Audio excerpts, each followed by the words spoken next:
Everyone, আসসালামু আলাইকুম। Welcome back to my new blog. আজকে তোমাদের সাথে আমার এক্সাম ব্লগ শেয়ার করব। এক্সামের দিনে সারাদিন আমি কি করি তা তোমাদের সাথে শেয়ার করব। আশা করি আজকের ভিডিওটি তোমাদের কাছে ভালো লাগবে। ভালো লাগলে লাইক, কমেন্ট, শেয়ার করতে ভুলো না।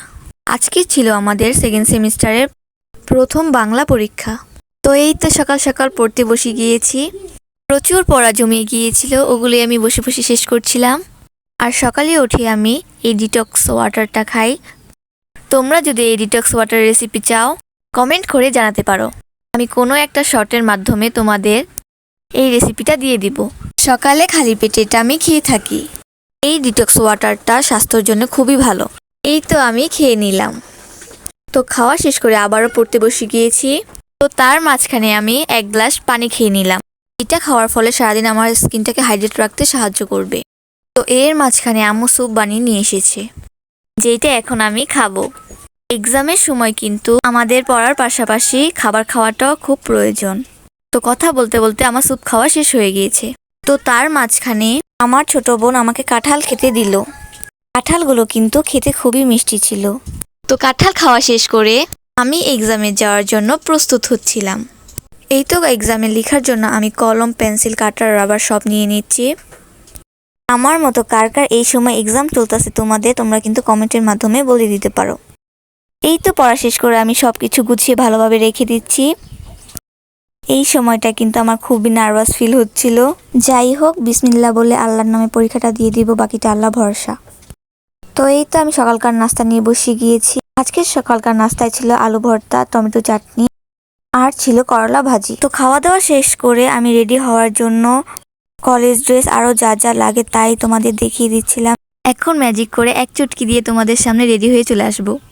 তো এই তো আমি কিন্তু রেডি হয়ে চলে আসছি। তোমাদের দেখানোর জন্য আমি একটু ঢং করছিলাম আর কি। তো এই তো আমি সবার থেকে দোয়া নিয়ে এক্সাম হলে এক্সাম দেওয়ার জন্য চলে যাচ্ছিলাম। এই তো আমি কিন্তু এক্সাম দিয়ে চলে এসেছি। তোমাদের প্রশ্নটা দেখানোর জন্য আমি প্রশ্নটা বের করছিলাম। দেখো, তোমাদের প্রশ্নটাও দেখিয়ে দিলাম। কোশ্চেন পেপার হয়েছে মোটামুটি আর কি। আজকের এক্সামটা মোটামুটি হয়েছে, অতটাও ভালো হয় নাই। এই তো এমসিকিউর কোশ্চেন পেপার তোমাদের দেখিয়ে দিচ্ছি। আজকের এক্সামটা ঠেলা গাড়ির মতো হয়েছে। এই ভিডিওটা যদি আমার আম্মু দেখে তাহলে কিন্তু আমাকে অনেক বকা দিবে। যাই হোক, প্রশ্নগুলো কিন্তু আমি রেখে দেবো, পরবর্তীতে আমার কাজে লাগবে। এই তো আমি দুপুরে খাবার নিয়ে বসে গিয়েছি। আজকের মেনুতে ছিল পাট শাক, মাংস, ডিম ভুনা আর মুগ ডাল। আরও ছিল সকালের আলু ভর্তা আর টমেটো চাটনি। এই তো আমি পাট শাক দিয়ে ভাত মেখে খাচ্ছিলাম। পাট শাকগুলো খুবই মজা হয়েছিল।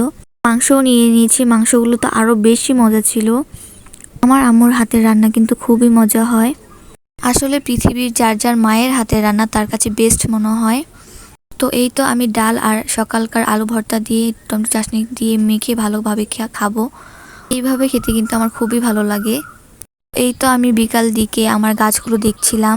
আমার আগের ব্লগে দেখে থাকবে সকাল সন্ধ্যা গাছটা কত ছোট ছিল, এখন মাশাআল্লাহ অনেক বড় হয়ে গিয়েছে আর অনেক ফুলও ধরে। গাছে এরকম ফুল দেখলে কিন্তু মনে আলাদাই শান্তি লাগে। এইদিকে দেখো আমার অ্যালোভেরা গাছগুলো কত সুন্দর হয়েছে। মরিচ গাছটা খুবই সুন্দর হয়েছে মাশাআল্লাহ। এইদিকে কিন্তু আমি লজ্জাপতি গাছও বুনিয়েছি। গাছ কিন্তু ডাল এনে লাগালেই হয়ে যায়। দেখো পাথরকুচি গাছ লাগিয়েছি। আমার সব গাছই মাশাআল্লাহ খুব সুন্দর হয়েছে। দেখো আমার মানি প্ল্যান্ট গাছটা কত সুন্দর হয়েছে, কত বড় হয়েছে। মানি প্ল্যান্ট গাছের সাথে কিন্তু রেড লিলি গাছও ছিল। এই তো গাছে কতগুলো লেবু নিচে পড়েছিল, এগুলোই ভাবলাম নিয়ে আসি, রস বের করে ফ্রিজে রেখে দেবো। এগুলো খাওয়াও যাবে, তোমরা চাইলে মাথায়ও দিতে পারো। তো এই তো আমি ভালোভাবে লেবুগুলো আস্তে আস্তে করে কেটে নিচ্ছিলাম। এই তো আমার কাটা শেষ। দেখো কতগুলো চোকলা বের হয়েছে। এখন আমি সবগুলো লেবুকে চিপে রস বের করে নিব সবগুলো। এই তো রস বের করা হয়ে গেছে। যেহেতু পাকা লেবু ছিল বেশি রস বের হয়নি। এখন আমি রসগুলোকে বোতলের মধ্যে ভরে নিচ্ছিলাম। রসগুলোকে এখন আমি ফ্রিজের মধ্যে রেখে দেব। ফ্রিজের মধ্যে রাখলে কিন্তু রসগুলো ভালো থাকবে। এখন যখন ইচ্ছা তুমি বের করে খেতে পারবে রসগুলো। তো পরের দিন ছিল আমার ইংলিশ পরীক্ষা। ইংলিশ ফার্স্ট পার্ট এবং সেকেন্ড পার্ট দুটো মিলিয়ে ছিল। তো আবারও আমি পড়তে বসে গিয়েছি ইংলিশ। তো ভালোভাবে পড়ছিলাম। এখন ইংলিশ তেমন আগে থেকে আমার কিছুই পড়া হয়নি, তো এখন ভালোভাবে পড়ছিলাম। তো এই তো পড়তেছিলাম। কার কার এই অভ্যাস আছে জানি না, কিন্তু আমার লিখে এবং পড়লে দুইটা একসাথে করলে পড়া ভালো মন থাকে। এটা কার কার আছে তোমরা কমেন্টে জানাতে পারো। তাই আমি লিখতেছিলাম, তার পাশাপাশি পড়তেছিলামও। আর আমার হাতে লেখা কিন্তু আহামরি এত ভালো না, দেখতে পারতেছো। আর তাড়াহুড়া করে পড়তেছি আর লিখতেছি, তাও আমার হাতের লেখাটা তোমরা অ্যাভয়েড করে যাও। পরীক্ষার আগের দিন থেকে পড়লে কত যে প্যারা থাকে তা আমার মতো পরীক্ষার আগের দিন যারা পড়ে তারাই বুঝতে পারবে। আজকে পড়বো কালকে পড়বো করে আর পড়াই হয় নাই। আজকে রুটিন বানাবো কালকে রুটিন বানাবো তাও পড়া হয়নি। তাই আমি একটা সাজেস্ট করব, তোমরা একটা ডেলি রুটিন বানাবা, কোন সময় পড়বা, কোন সময় ঘুমাবা, কোন সময় খাবা, তা একটা বেস্ট তো ভালোভাবে পড়তেছিলাম যেন কালকে পরীক্ষাটা ভালো হয়। তো এই তো পড়ালেখা শেষ করে এখন আমাদের মুরগি এসেছে খেতে, তো এখন চাল দিচ্ছিলাম, মুরগি খাচ্ছে। দেখো তোমাদের একটা ইন্টারেস্টিং জিনিস দেখাই, দেখো আমাদের মুরগিতে ডিম পারছে, দেখো 6টা ডিম। এগুলো কিন্তু দেশি ডিম, একটা ডিম দেখো কত ছোট, কুয়েল পাখির ডিমের থেকেও কত ছোট, দেখলে বোঝাই যাবে না এগুলো যে মুরগির ডিম এইটা। তো আমি এখন ডিমগুলোকে উঠিয়ে নিয়ে যাচ্ছিলাম ঘরে একটা বক্সে করে। ডিম পাড়ার জন্য যে পাত্রটা দিয়েছি এটা কিন্তু আবারও খোয়ারের ভিতরে রেখে দেবো, এটা আবারও কালকে পারবে ডিম।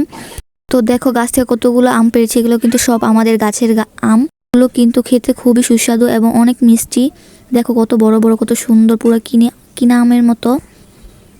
তো দেখো আরো কতগুলো আম, এগুলো কিন্তু একদম গাছ পাকা আম, ওগুলো একটু ছিল কাঁচা কাঁচা, আর এগুলো একদম গাছ পাকা।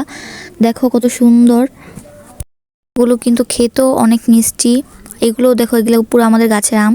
তো ভাবলাম নিজের গাছের একটা আম খাই বিকালে, ভালোই লাগবে। আর যেহেতু অনেক মিষ্টি আম, গাছ পাকা আম, তো এই তো আমি খাচ্ছি। দেখো আমাদের আমগুলোর মধ্যে কিন্তু কোনো পোকা হয় না। তো রাত হয়ে গিয়েছে, এখন আমি আবারও পড়তে বসে গিয়েছি। তো লেখাগুলো ভালো হয়নি, ইগনোর করতে হবে তোমাদের। তো এই ছিল আজকের এক্সাম ব্লগ। যদি ভালো লাগে থাকে লাইক কমেন্ট শেয়ার করতে ভুলবা না। আমার জন্য দোয়া করবা। আল্লাহ হাফেজ।